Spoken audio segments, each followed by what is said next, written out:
प्यारे दोस्तों नमस्कार, मैं संदीप एक बार फिर से स्वागत करता हूं आपका करियर प्लैनेट की ऑनलाइन क्लासेस में। दोस्तों, टैली प्राइम कोर्स की इस श्रृंखला में प्रीवियस क्लास में हम लोगों ने जीएसटी में सप्लाई के बारे में डिस्कस किया था कि कंपोजिट सप्लाई क्या होती है और इससे जुड़ी हुई अकाउंटिंग एंट्रीज हम टैली में किस तरह से पास करेंगे। इसी कड़ी को आगे बढ़ाते हुए आज की क्लास में हम मिक्स्ड सप्लाई को समझने वाले हैं कि जीएसटी में मिक्स सप्लाई का क्या मीनिंग है और इनसे जुड़ी हुई अकाउंटिंग एंट्रीज हम टैली प्राइम में किस तरह से पास करेंगे। उसके लिए हमें लेजर्स किस तरह से बनाने हैं, कौन कौन से ऑप्शंस हमें यूज करने होंगे, ये सारा कुछ आज की इस क्लास में हम डिस्कस करने वाले हैं। यदि अभी तक आपने हमारा प्रीवियस वीडियो जो कि कंपोजिट सप्लाई को लेकर था उसे नहीं देखा है तो उस वीडियो का लिंक मैंने इसी वीडियो के डिस्क्रिप्शन में दे दिया है, आप सबसे पहले उसे देख लीजिएगा। आइए सबसे पहले अब मिक्स सप्लाई को समझ लेते हैं। दोस्तों, जीएसटी में सप्लाई दो तरह की है, एक कंपोजिट सप्लाई और दूसरी mix supply. Mix supply is the supply of two or more goods or services or both for a single price. Each of these are not naturally bundled in the normal course of business and can be supplied separately. It means कि mix supply एक ऐसी supply है जिसमें दो या दो से ज़्यादा गुड्स और सर्विसेज को एक साथ सिंगल प्राइस पर सेल आउट किया जाता है और इस तरह का जो ग्रुप बनता है जिसमें अलग अलग तरह के गुड्स होते हैं जिनकी टैक्स रेट भी अलग अलग होती है। ये सभी गुड्स या सर्विसेज नेचुरली बंडल नहीं होती। इस तरह की सप्लाई को हम जीएसटी में मिक्स सप्लाई के नाम से जानते हैं। जैसे एक एग्जांपल लेते हैं कि हमें एक कॉर्पोरेट किट की सप्लाई करनी है। उस किट में वॉच भी है, वॉलेट भी है, पेन भी है और टाई भी है और ये सारे आइटम अलग अलग टैक्स रेट पर हमें ग्रुप करते हुए कंपनी को एक सिंगल रेट पर सप्लाई करना है। तो इस तरह के जो आइटम है जिन पर अलग अलग टैक्स रेट लगा हुआ है और ये सभी आइटम हम सेपरेटली भी बेच सकते हैं, इनका आपस में कोई रिलेशन नहीं है, लेकिन कस्टमर की नीड के अकॉर्डिंग हमें इनका एक ग्रुप बनाना है जिसे हम कोम्बो किट या कॉर्पोरेट किट भी बोल सकते हैं। तो जीएसटी में इस तरह की जो सप्लाई होती है उसे मिक्स सप्लाई कहा गया है। अब इसमें एक प्रॉब्लम खड़ी हो जाती है कि चूंकि सारे आइटम्स अलग अलग टैक्स रेट वाले हैं तो कौन सा टैक्स रेट हम कोम्बो किट जो बनाने वाले हैं उस पर अप्लाई होगा। तो दोस्तों, यहां हमें ये ध्यान रखना है कि इस ग्रुप में जिस आइटम का टैक्स रेट सबसे ज्यादा होगा वही टैक्स रेट पूरे कोम्बो बॉक्स पर या कॉर्पोरेट किट पर भी अप्लाई हो जाएगा। इसी तरह से आपने मार्केट में देखा होगा by one get one free, इस तरह के भी ऑफर्स आते रहते हैं जिसमें आप कॉफी के साथ आपको एक कॉफी मग फ्री में दिया जाता है। तो यहाँ पर भी हम अलग अलग कॉफी या कॉफी मग को परचेस कर सकते हैं, सेल कर सकते हैं। ये नेचुरली बंडल नहीं है, लेकिन इस तरह की जो सप्लाई होती है उसे मिक्स सप्लाई के नाम से जाना जाता है। तो आइए चलते हैं टैली में और देखते हैं कि किस तरह से हमें मिक्स सप्लाई से संबंधित अकाउंटिंग एंट्रीज को टैली में पास करना है। मिक्स सप्लाई की अकाउंटिंग एंट्रीज को पास करने के लिए हम सबसे पहले कुछ स्टॉक आइटम्स क्रिएट करेंगे। यहाँ आप देख पा रहे हैं कि हमने पेन, टाई, वॉलेट और वॉच इस तरह से स्टॉक आइटम क्रिएट किए हैं। वॉच जो स्टॉक आइटम है इसे 18% टैक्स पर सेट कर दिया है।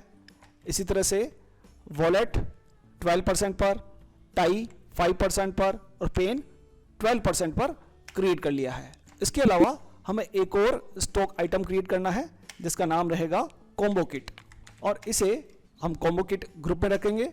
इसकी यूनिट भी नंबर्स रखते हुए इस पर जीएसटी रेट अप्लाई करेंगे 18%, क्योंकि हमारा जो हाईएस्ट टैक्स रेट आइटम है वॉच, उस पर जो टैक्स अप्लाई होगी मिक्स सप्लाई में वही टैक्स रेट कोम्बो किट पर भी हमें अप्लाई करना है। तो यहाँ पर हमने कोम्बो किट के लिए 18% टैक्स रेट सेट कर दिया है। लेकिन दोस्तों, यदि हम ये चाहते हैं कि कोम्बो किट में हमने कौन कौन से आइटम्स को यूज़ किया है तो उसका डिस्क्रिप्शन भी हम स्टॉक आइटम के साथ दे सकते हैं। उसके लिए आपको F12 प्रेस करना है और F12 में एक ऑप्शन दिया गया है provide description for stock item. जब आप इस ऑप्शन को यस करते हुए बाहर आएंगे तो यहाँ पर स्टॉक आइटम के साथ डिस्क्रिप्शन भी सेट किया जा सकता है। जैसे अभी इस कोम्बो किट में हम वॉच, पेन, वॉलेट और टाई इंक्लूड करने वाले हैं तो डिस्क्रिप्शन में आप ये लिख सकते हैं। अब एक बार मैं आपको जीएसटी टैक्स रेट सेटअप दिखा देता हूं कि सारे आइटम्स पर हमने अलग अलग टैक्स रेट सेट कर दी है। आप यहां देख पा रहे हैं कि जो हमारा कोम्बो किट है वो 18% के साथ रहेगा, पेन 12% के साथ, टाई 5% के साथ, वॉलेट 12% के साथ और वॉच 18% के साथ टैक्सेबल है। अब मैं आपको एक बार स्टॉक समरी दिखा देता हूं स्टॉक समरी में अभी हमारे पास सभी आइटम्स के 100 क्वांटिटीज़ रखी हुई है, जिनकी अलग अलग कॉस्ट है। पेन 50 रुपये का है, टाई 1 यूनिट 200 रुपये की है, वॉलेट 200 रुपये का है, वॉच 300 रुपये की है। तो ये सारे आइटम्स जो हैं उनकी कॉस्टिंग 750 आ रही है। और हम जो कोमो किट बनाने वाले हैं, जिसमें चारों आइटम ऐड करने वाले हैं, उसे हम 1000 में कंपनी को सेल करेंगे। लेकिन इन चारों आइटम्स को हमें कोमो किट में ऐड करना होगा, और ऐड करने के लिए हमें BOM क्रिएट करना होता है। तो अभी हमने जो स्टॉक आइटम बनाया था कोमो किट, उसी को मैं फिर से अल्टर करके आपको दिखाता हूं कि किस तरह से आप BOM बनाते हुए कोमो किट के आइटम्स को उसमें इंक्लूड करेंगे। तो BOM को एक्टिवेट करने के लिए आपको F12 प्रेस करना है। F12 में आपको एक ऑप्शन मिलेगा, set component list bill of material in stock item. इस ऑप्शन को आप यस कर लीजिएगा। जैसे आप इसे यस करेंगे तो फिर से टैली हमें अलग से एक ऑप्शन डिस्प्ले करेगा, ऑल्टर कंपोनेंट BOM। इस ऑप्शन को हमें यस करना होगा। यस करने के बाद हमें जो कोमो किट बनाना है उसके लिए हम एक फॉर्मूला सेट करने वाले हैं। तो उस फॉर्मूले का या BOM का क्या नाम आपको देना है वो आप यहाँ पर स्पेसिफाई कर सकते हैं। जैसे मैंने फिर से कोमो किट दे दिया, और कितनी यूनिट के लिए हम ये फॉर्मूला सेट करने वाले हैं। तो यूनिट ऑफ मैन्युफैक्चरिंग में हम 1 यूनिट के लिए ये फॉर्मूला सेट करेंगे। एक कोमो किट में क्या क्या शामिल होगा, 1 पेन, 1 टाई, 1 वॉलेट और 1 वॉच। तो इस तरह से हमने कोमो किट के कंपोनेंट्स को डिफाइन कर दिया है, और इसे सेव करते हुए हम बाहर आ जाते हैं। अब दोस्तों, इस एग्जांपल में हमारे कोम्बो किट में 4 आइटम हैं। यदि हम सीधे कंपनी को कोम्बो किट की सप्लाई करना चाहते हैं और उसके लिए सीधे सेल्स वाउचर में जाते हुए अगर एंट्री पास करते हैं, तो यहाँ पर चारों आइटम्स हमें नेम ऑफ आइटम में लिखने होंगे। और जैसा कि आपको पता है, चारों आइटम पर अलग अलग टैक्स रेट होने की वजह से GST भी अलग अलग कैलकुलेट होगी। जबकि इस सिनेरियो में हमें क्या करना है, हमें केवल कोम्बो किट सप्लाई करना है, और उस कोम्बो किट में सारे आइटम्स पर जो हाईएस्ट टैक्स रेट आइटम है वही टैक्स रेट उस कोम्बो किट पर भी अप्लाई होना चाहिए। तो इस प्रॉब्लम को सोल्व करने के लिए हम एक स्पेशल वाउचर क्लास का यूज करना होता है, जिसके थ्रू पहले हम इन चारों आइटम से कोम्बो किट को मैन्युफैक्चर करेंगे, कोम्बो किट को बनाएंगे, देन उस कोम्बो किट को हम सेल आउट करेंगे। तो आइए सबसे पहले एक नई वाउचर क्लास बनाना सीखते हैं। उसके लिए क्रिएट में आपको जाना है। क्रिएट में वाउचर टाइप्स में टैली आपसे पूछेगा नेम ऑफ वाउचर टाइप। तो यहाँ आप जो भी आप नाम देना चाहें वो दे सकते हैं। मैंने यहाँ पर इजी अंडरस्टैंडिंग के लिए कोम्बो किट ले लिया है। Then select type of voucher. तो जैसा कि मैंने आपको बताया, एक स्पेशल हम वाउचर यूज करेंगे जिसका नाम है स्टॉक जनरल। देन जैसे आप स्टॉक जनरल लेंगे तो नीचे की तरफ आपको एक ऑप्शन दिखाई देगा, use as a manufacturing journal. तो इसे आप यस कर लीजिएगा। दोस्तों, वास्तव में हम जो 4 हमारे आइटम हैं उन्हें रॉ मटेरियल की तरह यूज करेंगे, और उनसे हम एक फिनिश गुड्स जो कि कोम्बो किट होगा उसको मैन्युफैक्चर करने वाले हैं।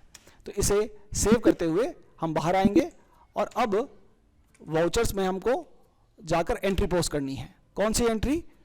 मैन्युफैक्चरिंग के लिए। और इसके लिए कौन सा वाउचर यूज होगा? स्टॉक जनरल, जिसका शॉर्टकट है ऑल्टर के साथ F7। जैसे आप ऑल्टर F7 प्रेस करेंगे, आपको टैली पूछेगा कि क्या आप सिंपल स्टॉक जनरल वाउचर का यूज करने वाले हैं। तो सिंपल जो स्टॉक जनरल वाउचर है उसका यूज हम ट्रांसफर ऑफ मटेरियल, यानी एक गोडाउन से दूसरे गोडाउन में गुड्स ट्रांसफर करना है, एक ब्रांच से दूसरे ब्रांच में गुड्स ट्रांसफर करना है, उसके लिए करते हैं। पर यहाँ हमें कोम्बो किट के लिए इसका यूज करना है, इसलिए हमने जो वाउचर क्लास बनाई है कोम्बो किट, वो हम यहाँ पर सेलेक्ट करेंगे। जैसे ही आप उसे सेलेक्ट करते हैं, आप देखेंगे कि टैली ने स्टॉक जनरल वाउचर को ही मैन्युफैक्चरिंग जनरल की फॉर्म में कन्वर्ट कर दिया है। अब टैली हमें पूछ रहा है कि कौन सा आपको प्रोडक्ट बनाना है। तो हमारे प्रोडक्ट का नाम है कोम्बो किट। देन कितनी क्वांटिटी आप क्रिएट करने वाले हैं। तो हमने फॉर्मूला सेट किया था 1 के लिए। अगर आप क्वांटिटी में यहाँ 1 इनपुट करते हैं तो एक कोम्बो किट बनाने के लिए जितनी भी क्वांटिटीज रिक्वायर्ड हैं वो सब यहाँ पर फिल हो जाती हैं। अब सपोज हमें कंपनी को 10 आइटम्स या 10 कोम्बो किट सप्लाई करने हैं, तो मैं यहाँ क्वांटिटी में 10 ले लेता हूँ। 10 लेते ही 10 आइटम्स, पेन, 10 टाई, 10 वॉलेट और 10 वॉचेस यहाँ पर सेट हो जाते हैं। अब हमारा जो कोम्बो किट बन रहा है वो बन रहे हैं 10, लेकिन उसमें रॉ मटेरियल की फॉर्म में 10 आइटम्स कंज्यूम होने वाले हैं। टोटल जो इसका कॉस्टिंग आ रहा है वो 7500 है, लेकिन एक यूनिट का कॉस्ट कितना है? तो वो यहाँ पर आप देख पा रहे हैं, effective rate of primary item 750 per unit, यानी ये कॉम्बो किट हमारे घर पर हमें 750 रुपये में पड़ेगा। तो इस तरह से हमने कॉम्बो किट क्रिएट कर लिए हैं। अब चलिए स्टॉक समरी में चलते हैं, वहाँ देखते हैं कि सारे जो रॉ मटेरियल वाले आइटम थे, पेन, टाई, वॉलेट और वॉचेस, वो स्टार्टिंग में 100 आइटम्स थे, उनमें से 10 आइटम्स कंज्यूम हो गए हैं और ये कंज्यूम होकर एक नया कॉम्बो किट 10 आइटम्स के फॉर्म में हमको यहाँ पर मिल जाता है। अब हम इसे सेल आउट करेंगे। सेल आउट करने के लिए सेल्स वाउचर में हमें जाना होगा F8 और यहाँ पर एक पार्टी है दीपक इन्फोटेक, इसे हम सेल आउट कर रहे हैं। ये हमारी एक लोकल पार्टी है और सीधे हम यहाँ पर डालेंगे कॉम्बो किट। उसमें कितना सेल आउट करना है हमें? 10 क्वांटिटीज 1000 ईच। अब यहाँ पर यदि आप ये भी स्पेसिफाई करना चाहते हैं कि कॉम्बो किट में कौन कौन से आइटम आपने सप्लाई किए हैं तो वो भी यहाँ पर किया जा सकता है।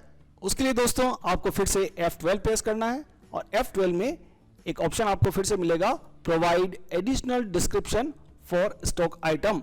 इस ऑप्शन को आपको यस कर देना है।